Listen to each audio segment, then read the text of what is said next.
When I say that today's second speaker is something of a superwoman, I am not playing. Right? See what I did there? Stephanie is a professor at the Institute of Child Development at the University of Minnesota and co-director of the Carlson and Selazzo lab.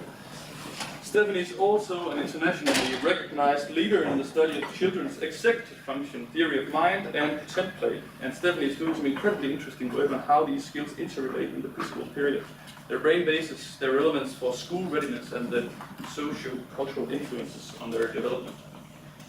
Stephanie has developed a series of innovative ways of measuring executive function in very young children, and made a range of striking discoveries about the role of executive function in other important aspects of human development.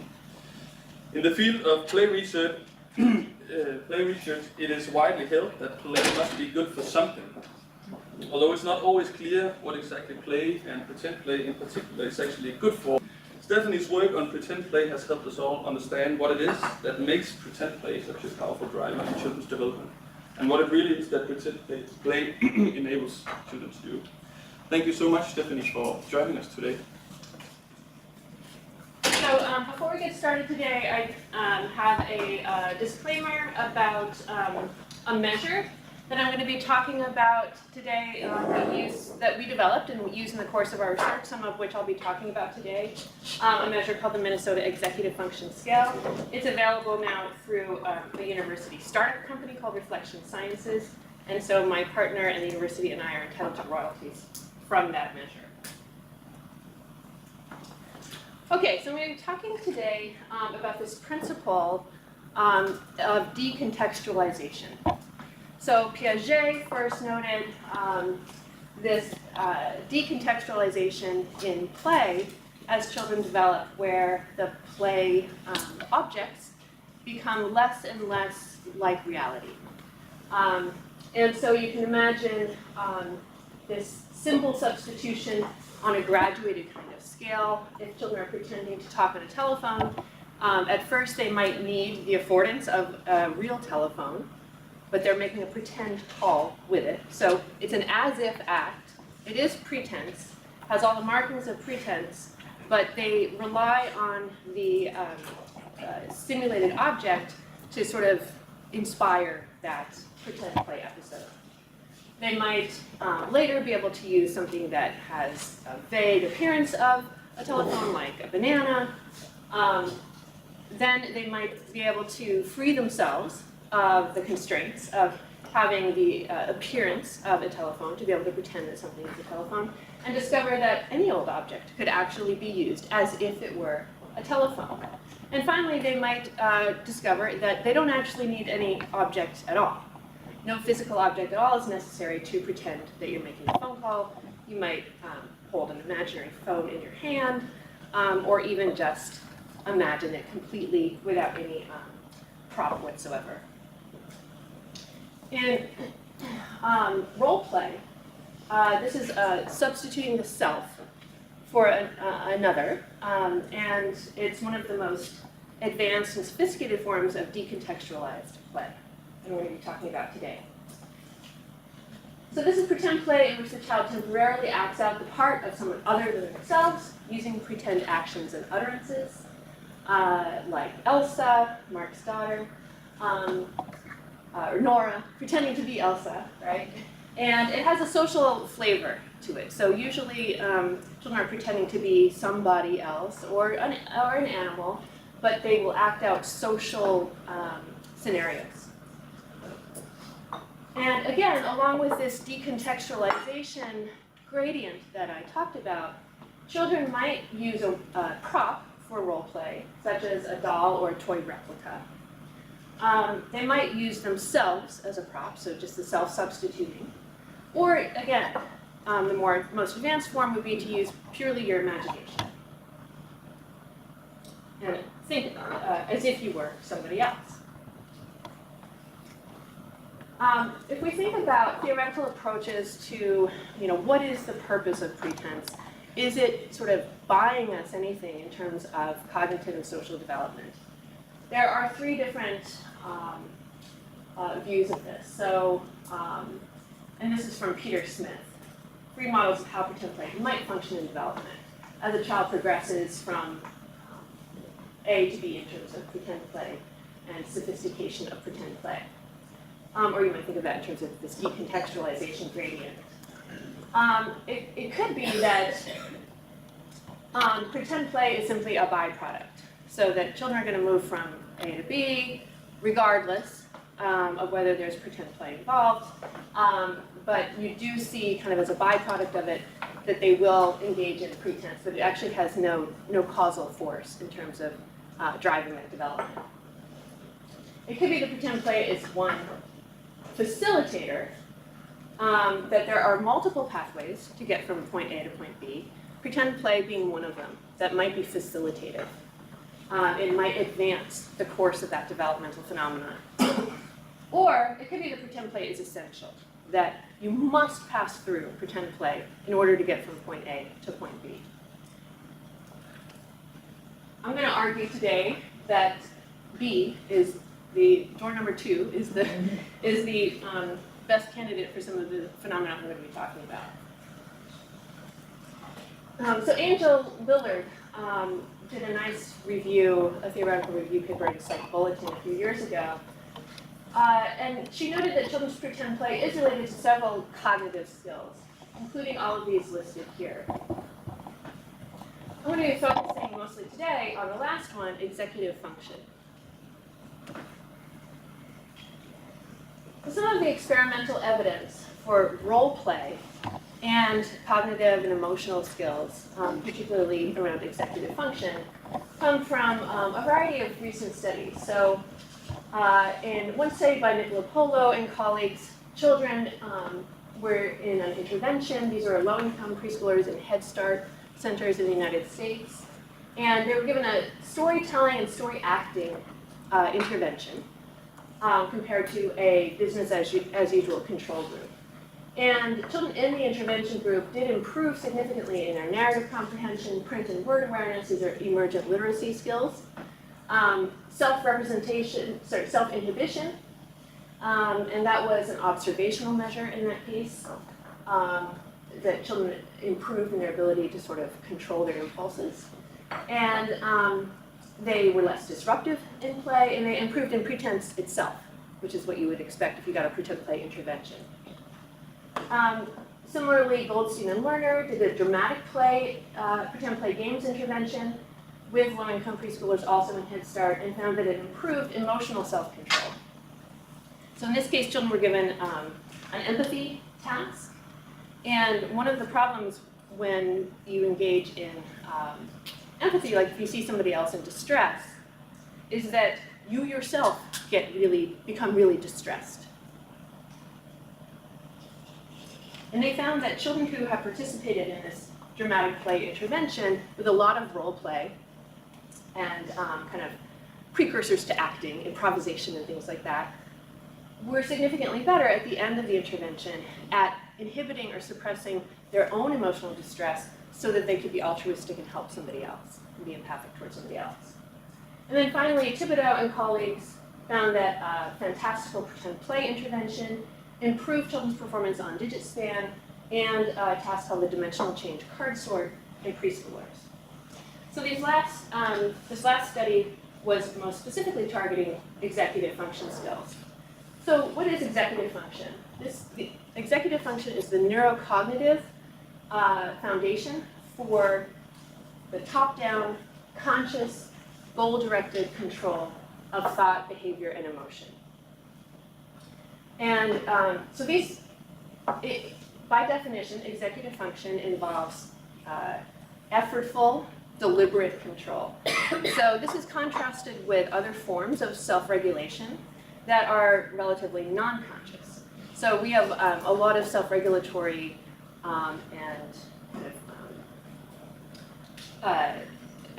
self-regulatory skills that don't involve any kind of cognition at all necessarily. So breathing and digestion and respiration. Thankfully, these things are things we don't have to think about and deliberately control. Whereas executive function is by definition the kind of control that we engage in when it's going against our grain.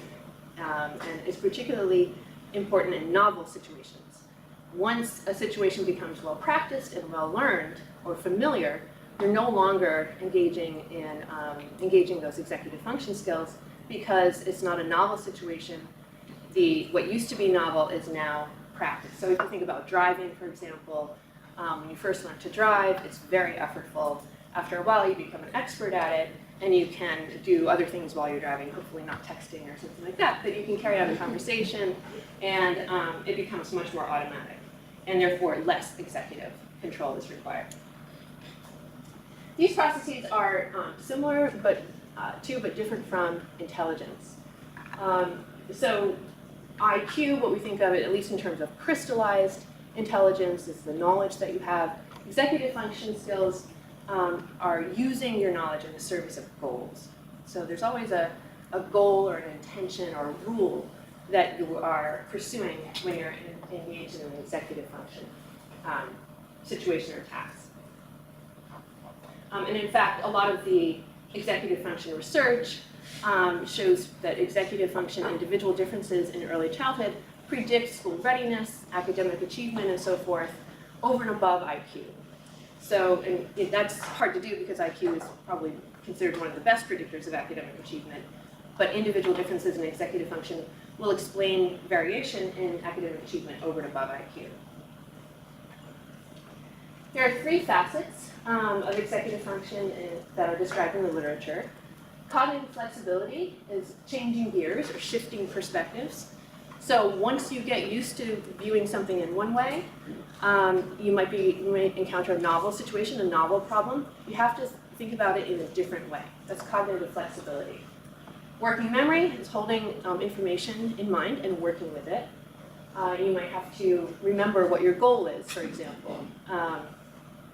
If you've ever done what I've done, where you go upstairs in your house, and then you stop and realize that you have no idea why you're there, you've forgotten the goal. So the goal was to go upstairs to retrieve something.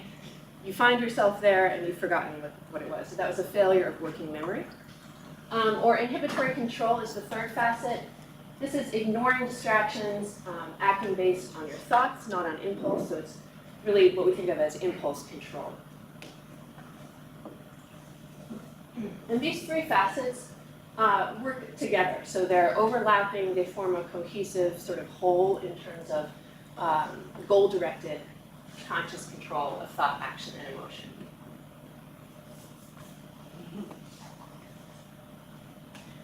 So another way to think about this is in the context of a measure, like the Marshmallow Test, where these three facets of executive function are required. So working memory would be as if to say, I can remember the goal of this activity, which is to wait for the larger reward.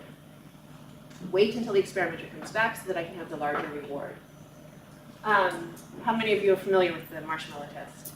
Most people here? Okay. Taking that for granted. Inhibitory control, I can wait to respond and see my choices more clearly when I do that.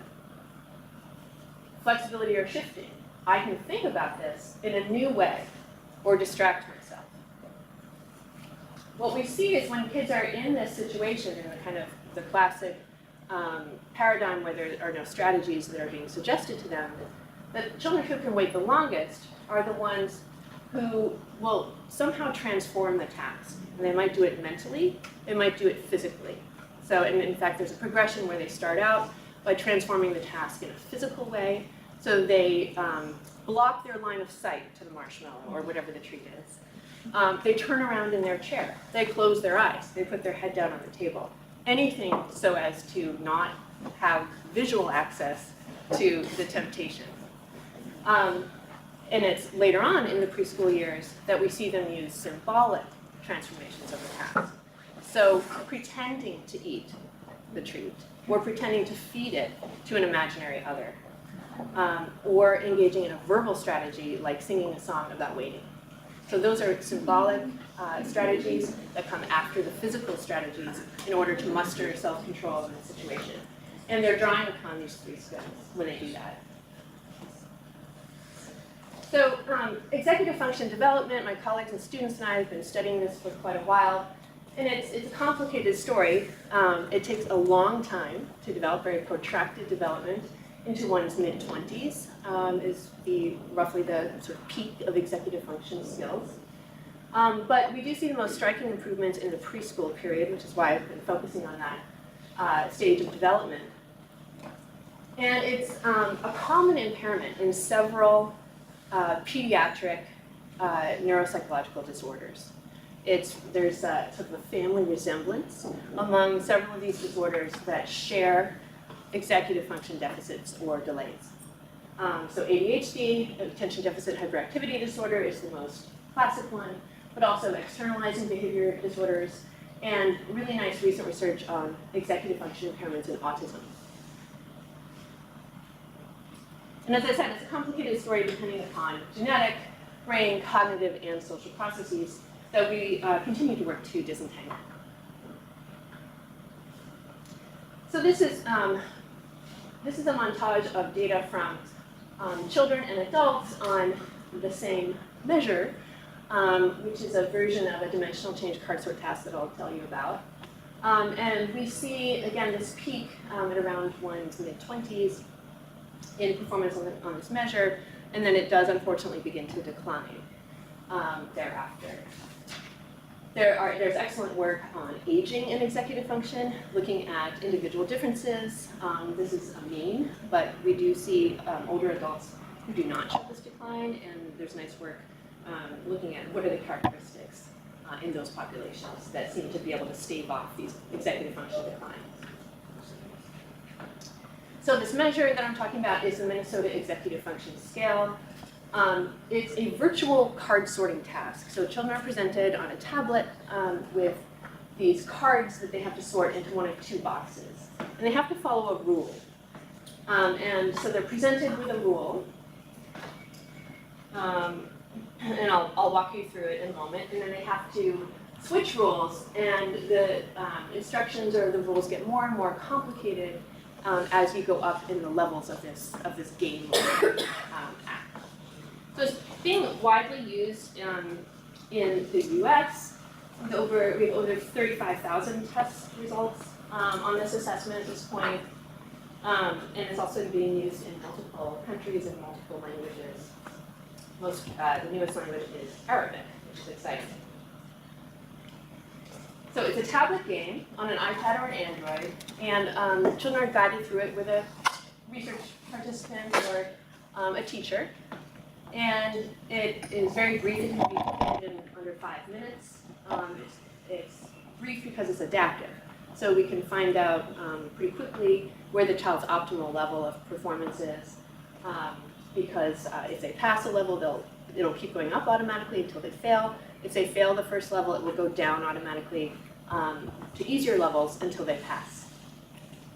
And it's taking into account both accuracy and response time, which enables us to differentiate performance even in adults past age 25, to see what kind of cognitive slowing is happening. Even when adults are fully accurate on this game, they will start to show slowing that we can capture with response time. And so there are norms on this measure for both youth, ages 2 to 13, and adults. So it looks kind of like this. You establish the rule, such as, look, I have these boxes here. This one has a frog on it, and this one has a butterfly on it. This is the shape game. In the shape game, all the frogs go here, and all the butterflies go here. See, here's a frog, and I would drag it for the child to the frog box. And here's a butterfly. It goes in the butterfly box, and I would drag it.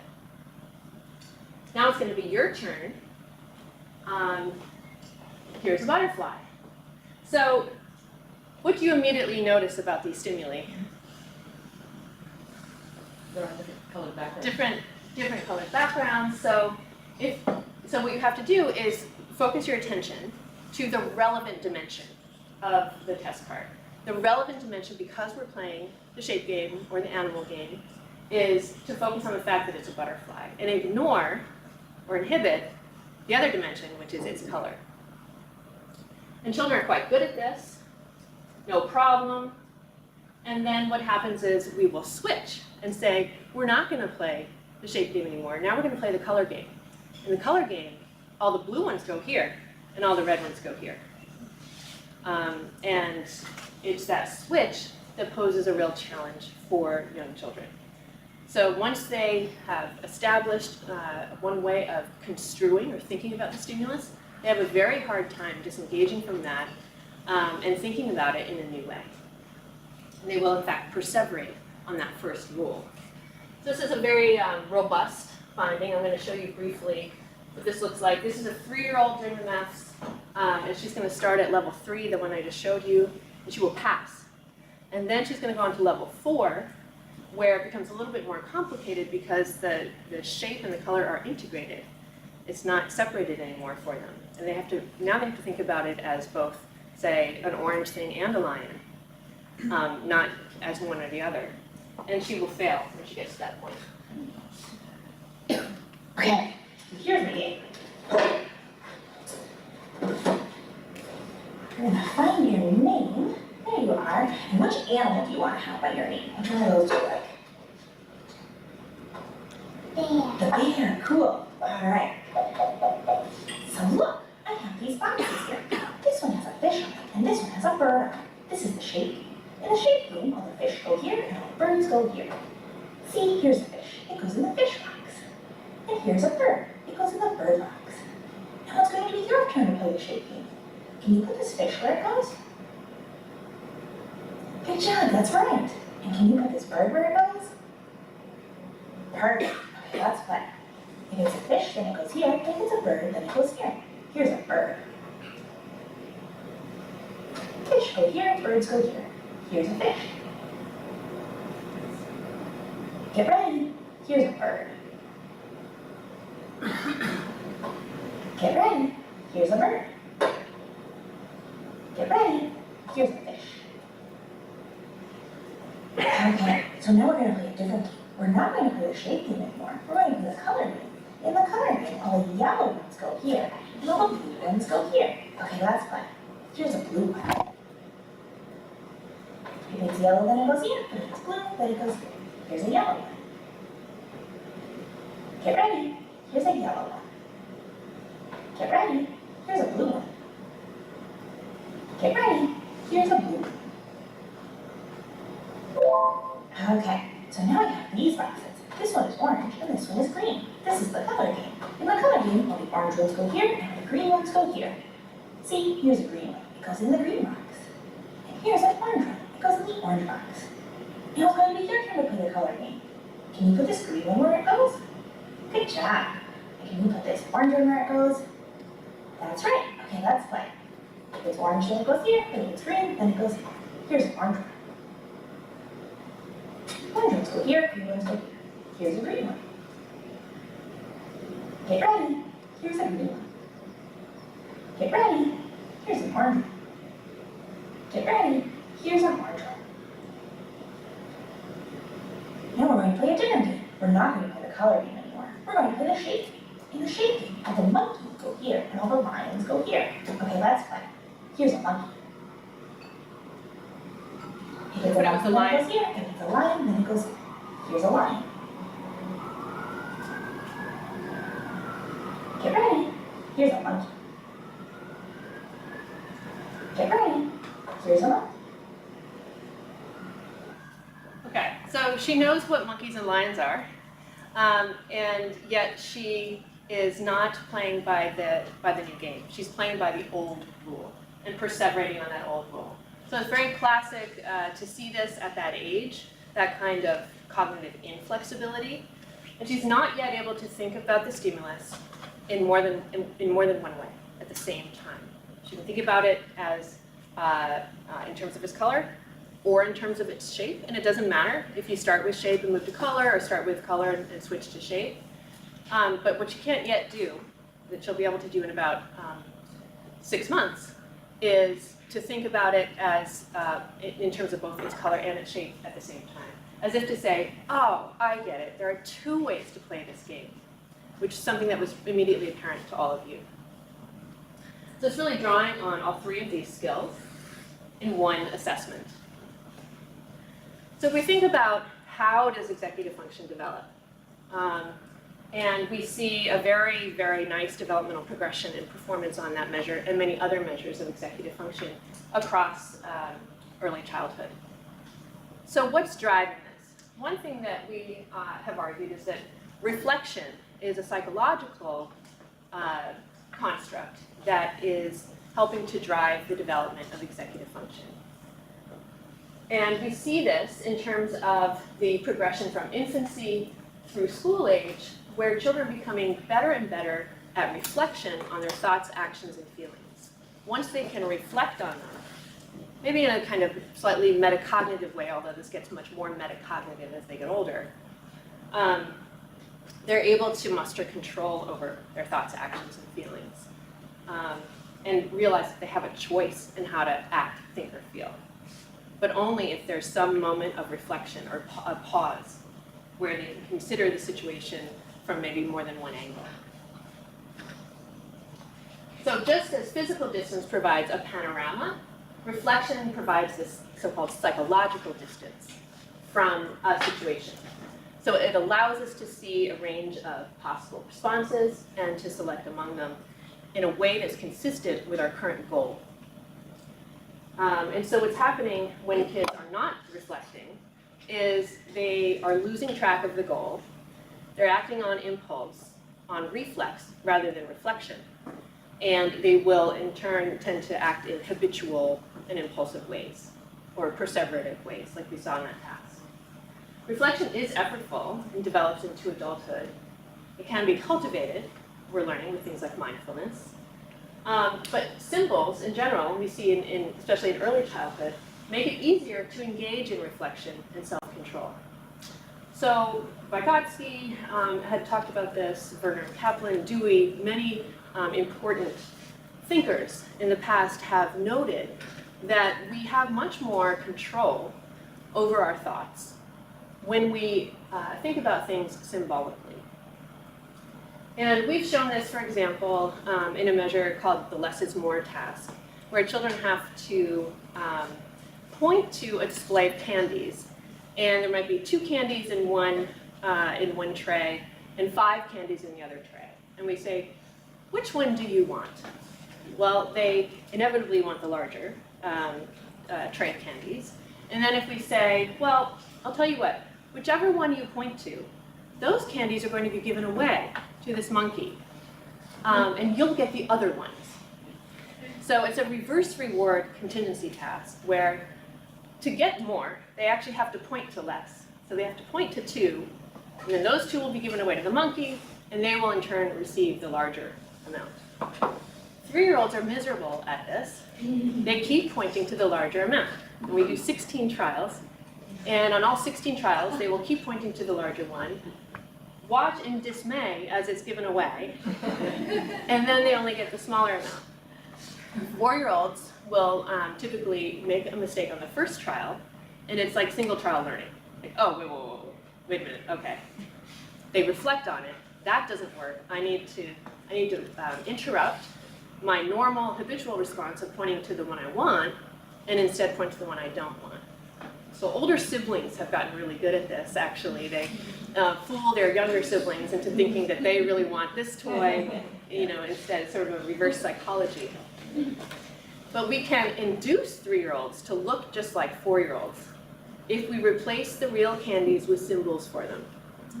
So symbols for the candies, and so it could be dots, like a large array of dots and a small array of dots, and they've learned that the large array means a large amount of treats, and the smaller array of dots means a smaller amount of treats, but we've broken the one-to-one correspondence between them. Then 3-year-olds will very quickly figure out that they should point to the smaller array of dots in order to receive the larger actual reward. So they received real candies on every trial. It's just at the point of making a choice, what they're looking at is not the real candies, but a symbol for them. So symbols somehow free the mind to be able to be more reflective and have greater control over our thoughts, actions, and feelings. So this led us to think about pretending as a very natural and engaging form of psychological distancing for kids that they are spontaneously doing spending as much as 2/3 of their waking hours in pretend play during the preschool period, the kind of high season of pretense. This psychological distancing, as I said, it allows them to see the responses, so their options for responding more clearly. Could pretense be a natural vehicle to help improve executive function skills in early childhood? This is the question that my students and I and colleagues have been pursuing for the past few years. So Michelle and Baker actually noted this earlier as well, that if children in the marshmallow test were to think about the marshmallow more symbolically, that too could improve their weighting ability. So they were given instructions, think about it like it's a real marshmallow. So they were shown a real marshmallow or a picture of a marshmallow and asked, think about it like it's a real marshmallow, or think about it like it's a picture of a real marshmallow. So if they're looking at a real marshmallow and they were asked, think about it like it's real versus think about it like it's a picture, you can see the incredible difference in how long kids were able to wait when they were thinking about it symbolically versus thinking about it as though it's real, even though in both cases they're actually they're in front of a real marshmallow and they can smell it and everything, right? Or in another condition, they were looking at a picture of a marshmallow and asked to think about it like it's real or think about it like it's a picture. And again, they waited significantly longer in the picture case. How is the last one measured? Because they see a picture, so they grab the picture, or what? They're just asked to think about it. They're looking at a picture and they're just asked to think about it like it's a picture. But when do they stop? I mean, what is the, normally the measure is when they grasp the marshmallow. Oh, I see what you're saying. Yeah, ringing the bell. So you can ring the bell to stop at any time and the experimenter will come back and bring you the rewards. Yeah.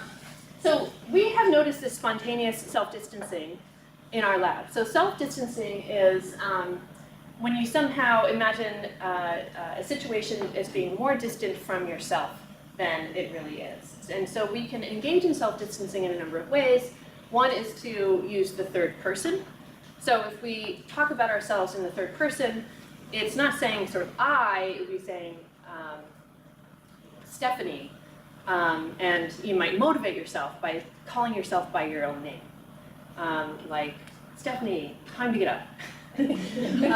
Or something like that, where it's just creating a little bit of a distance. And again, what kids are doing naturally in pretend play and what we're doing when we engage in self-distancing is getting some degree of control. So we're reflecting, getting some space, and then therefore we have more control over how to pursue our goals. So we saw this in the lab with a child named Jane, who had just turned 3, and she was doing the marshmallow test, the delayed gratification task, and she had selected raisins for her treat. So we give kids a choice of which treat is going to be most appealing to them, and she chose raisins. I don't know why, because we have much better treats, I think, but she really liked raisins. So here's what she did.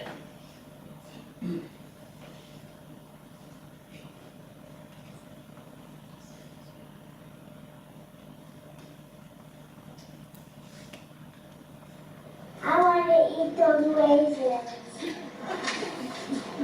They're gonna eat them.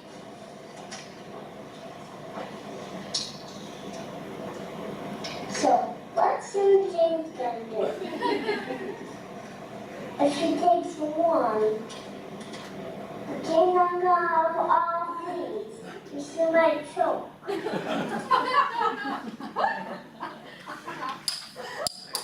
So she was given the classic, we also do studies where we give them strategies. In this case, she came up with this strategy on her own, and it really inspired a whole program of research, because we were really amazed that a child who just turned 3 would do that kind of self-talk in the third person in a way that might be facilitating her ability to delay gratification. So how did Jane actually do? So she's 3, if you recall. We've plotted here data from, this is over 700, about over 800 kids in our lab that have done the marshmallow test in terms of wait time or proportion of wait time by age group. And she's 3, here. So typically, she would have waited about half of the time. But instead, she waited, 70% of the delay period, which is more akin to what a typical 5-year-old child would do. So she did seem to wait longer than her same age peers. And it occurred to us that it was possible that that self-distancing that she engaged in by speaking about herself in the third person might have been helping. So we can think about self-distancing on a continuum from the first person. So if you're thinking in the first person, you're immersed in your own perspective. If you're thinking about yourself in the third person, you have a little bit of distance on your own perspective.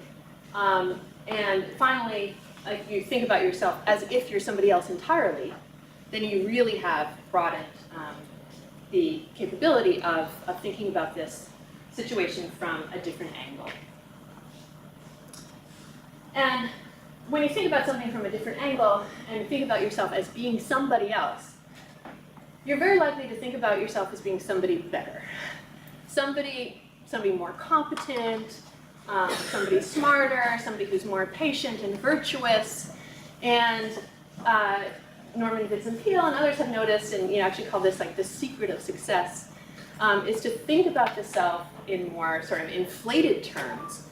And then you actually act in a way that lives up to that. Or you're more likely to act in a way that lives up to that. So it's an idea that's been around for a while. You can think about, how much for the mirror, if you're sort of imagining, okay, great. So, and then we wondered then, could we capitalize on the same idea in kids if they were to pretend to be, so self-distancing, but pretending to be somebody more competent than the self. So we've done a series of self-distancing studies, the first one looking at cognitive flexibility. And so if they're in the pretend condition, if we ask them, who would you like to pretend to be for this game? So before they engage in the game, they get to choose a character, and our characters try to keep up with the times in terms of children's favorite characters. And then we've done this in a series of studies looking at a standardized executive function task, the Minnesota Executive Function Scale, a perseverance assessment where they had to do a boring work task and we looked at how long they would work at it, and an emotional regulation task, a frustrating task that I'll mention. And the upshot of this series of studies is something that my student Rachel White and my colleagues and I have called the Batman effect. So the idea here is that it's performing tasks at a more advanced level when imagining you are someone more competent than the self, such as Batman. So we first looked at this with, in the context of the Minnesota Executive Function Scale. And to be honest, when my student Rachel White came to me and said she wanted to try this manipulation on that task, I was very pessimistic. And I just thought, I don't know. I mean, that is so tightly age related. Like, I don't know if we can, there have been a lot of attempts to move around performance on that task. I don't know if this small manipulation would do it. But she wanted to try it, and so kids were assigned to either the immersed, control, which is just no change, third person or exemplar perspective. They were also given a vocabulary measure and a theory of mind scale. And so in one of the later iterations of this, Elsa is a favorite. So this child is performing the maths as if she's Elsa and she's wearing a red cape.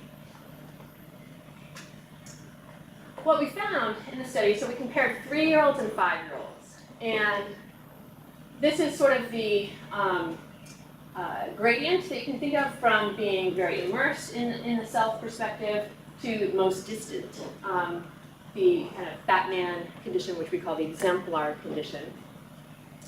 And this is performance on that scale. And what we found was that for 5-year-olds, there was a significant linear trend where the more distant they were from the self in the perspective that they adopted. And the task itself is exactly the same, except, I should have mentioned this, on each trial, they're asked by the experimenter, in the immersed case, here's a red one, where should you put it In the third person condition, if the child's name was Jane, the experimenter said, here's a red one, where should Jane put it? And in the exemplar condition, if you're pretending to be Elsa, the experimenter would say, here's a red one, where should Elsa put it? So that's to help the child hold the frame. So their working memory skills are not very good at these ages, and so we wanted to remind them to basically stay in character through that kind of a cue. What we found is that 5-year-olds performed significantly better as distance from the self increased. We did not see, although the overall effect was significant, we did not see the same thing for 3-year-olds when looked at separately. And when we took a closer look, remember we gave them the theory of mind scale, what we found was that regardless of age, kids who had relatively high theory of mind scores benefited most from this manipulation. Kids with relatively low theory of mind scores did not benefit from the manipulation, again, regardless of their age. So we think that some level of theory of mind, the ability to take the perspective of somebody else and actually imagine yourself in their shoes, is required to benefit from the manipulation. We next looked at this in the context of perseverance and of a boring work task. So these were typically developing 4 and 6-year-olds. And this is with my student, again, Rachel White, but also Emily Prager and Kathy Schaefer, and colleagues Ethan Cross and Angela Duckworth. And they were given this very boring computer task to work on. Very boring computer task, and told this is a very important activity, and it would be helpful if you worked hard on this for as long as you could. And of course, perseverance is difficult to, William James noted, very difficult to change and improve, but we attempted to here. So this is the boring task. If they saw cheese, they're supposed to press spacebar. If they saw a cat, they're supposed to not press the spacebar. But the intertrial interval, the time between trials, was slow. And so it was really kind of boring. And then next to them, there was an iPad. So we said this could get boring. So if you want to, when you want to, you can play on this iPad. But remember, this is a really important task, and we need you to work for it as hard as you can for as long as you can. And then we assign them to a perspective, self-immersed. And if they're in the self-immersed condition, they heard the computer that they were playing on once every minute said, "Are you working hard?" Can you imagine if your own computer did that? If they were assigned to the third person condition, let's say again the child's name was Jane, the computer once every minute, it was a 10-minute task, said, "Is Jane working hard?" And in the impersonation or exemplar condition, if they were pretending to be Batman, let's say, "Is Batman working hard?" And so here's a child who is supposed to be on the computer on the right. He's playing on the iPad, and then he hears, "Is Batman working hard?" And he straightens up and moves back over to the other one. So it's very important that you work on this, but it can be boring. So when you want to, you can play on this iPad. And then we looked at how long children spent on the assigned task, the boring computer task, as a function of distance. And what we found is that, in this case, 4 and 6-year-olds, we saw the effect in both age groups. In this case, that the more distance they got from the self, the longer they persisted on the task that they're supposed to be doing. Now, these are 4 and 6-year-olds. So on average, they spent over 60% of, about 66% of the time, 2/3 of the time, on the iPad goofing off. And only about 1/3 of the time on the task that they were assigned to do. But even within that only 1/3 of the time, the more distance they were from the self, the longer they persisted. So lately then we've been testing the limits of this. For whom does it work best? These effect sizes tend to be medium in these studies so far, with large sample sizes and a lot of variability. We wondered if children with low executive function would benefit even more. Some studies on executive function interventions have found that that's kind of a common theme, that low executive function children do benefit most from interventions. And of course, that's the group, the vulnerable group that we are seeking to help in our intervention work. And then what's the mechanism? Is it the distance per se? Is it just pretending to be anybody else that's going to improve performance? Or does it matter if they can identify with the character and what the qualities and characteristics of that character are? So does it matter how competent the character is, for example? So for who benefits most? In this case, we've been looking at a frustrating task. This is emotion regulation. And children are randomly assigned again to these same conditions. And the locked box task is a case where you have this transparent box and there's a toy, an attractive toy locked inside. Imagine it's Legos instead of this remote control box. So they want to play with the toy, but the box is locked and they have to unlock it with a key. And so we give them then a set of keys. We show them how to open it and it works. And then we say, okay, I have to go to the other room and do some work, but why don't you try to unlock this box while I'm gone, and then you can play with the toy. And then we secretly swap out the first key ring with another key ring, and it's got like 80 keys on it, and none of them works. So they persist then. This is again for up to 10 minutes, working to open the box, and we assign them a perspective: immersed, third person, or exemplar.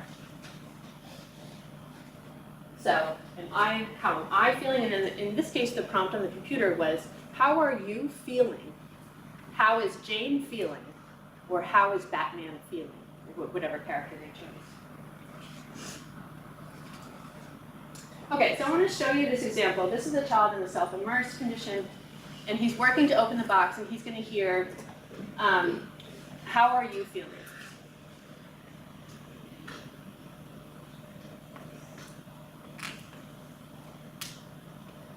How are you feeling? Please stop sitting down because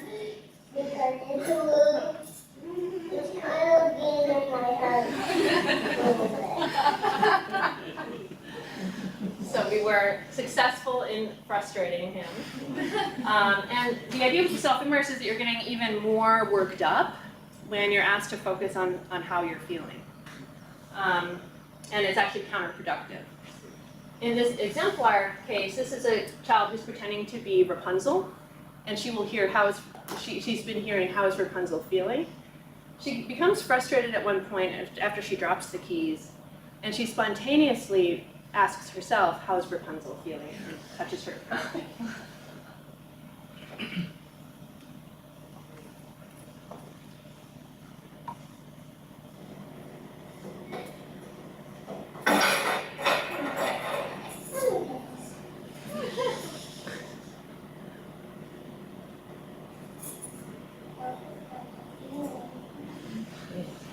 So she remembered to use the strategy in that case, and then she goes back to work.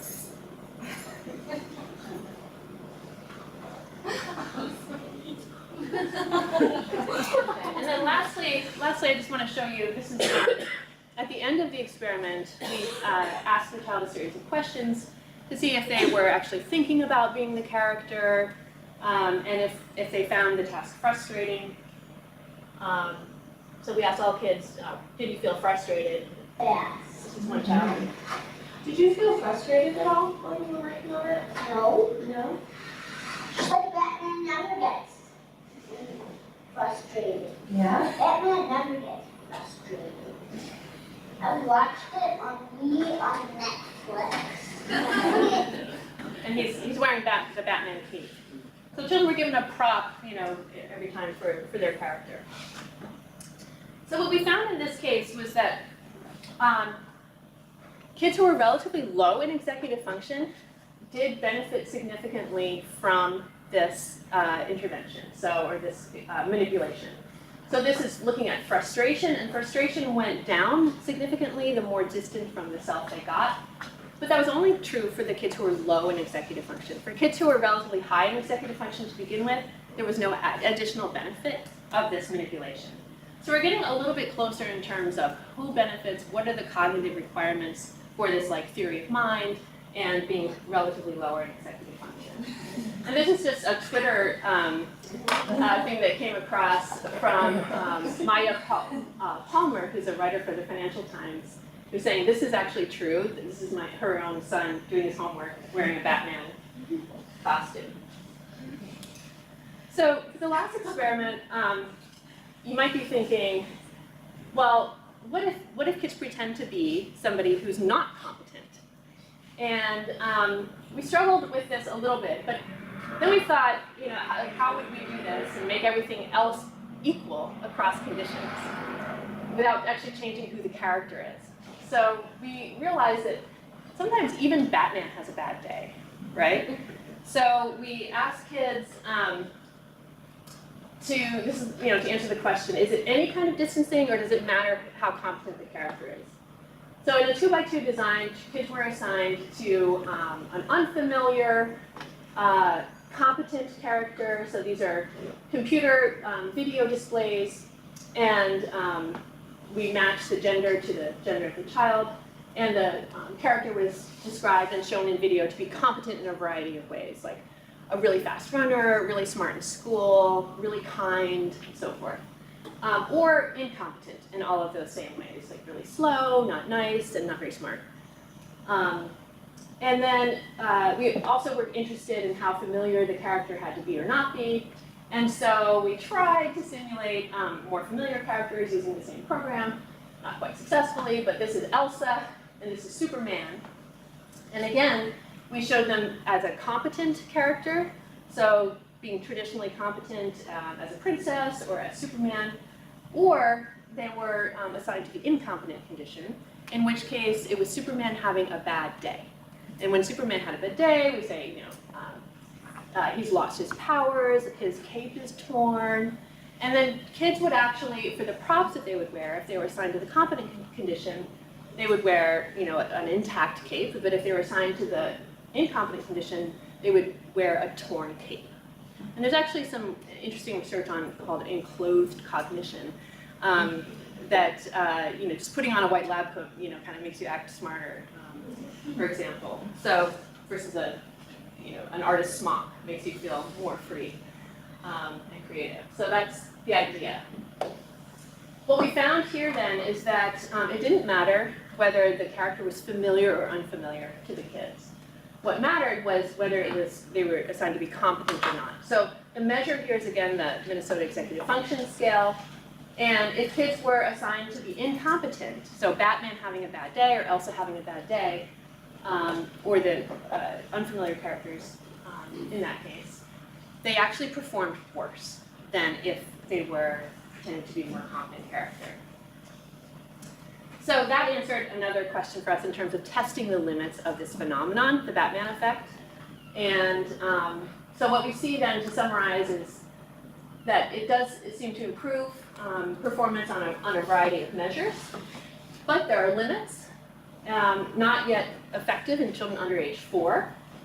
And we do see effective manipulations if you change the stimuli themselves, if you make them more symbolic, like we did in the less is more task. 3-year-olds will benefit, but if it's purely a mindset manipulation, we didn't change anything else, just how they're thinking about the self. That does seem to require more cognitive ability for older children. The character must be seen as competent, and the benefits might be specific to low executive function children. So in future work, we're interested in looking at the degree of identification and qualities of the exemplar, the effects of repeated practice. So we don't know how long these effects last. I mean, they're given like this immediate, in-the-moment assessment while wearing the cape, for example. And we don't know if once you take the cape off, do these benefits last or do they transfer to other measures as well? So that's important to know, for example, if we were to integrate this into some kind of preschool curriculum. Would pretend role play like this have long-lasting effects? And then finally, could it actually have a positive impact on learning itself? Thank you very much.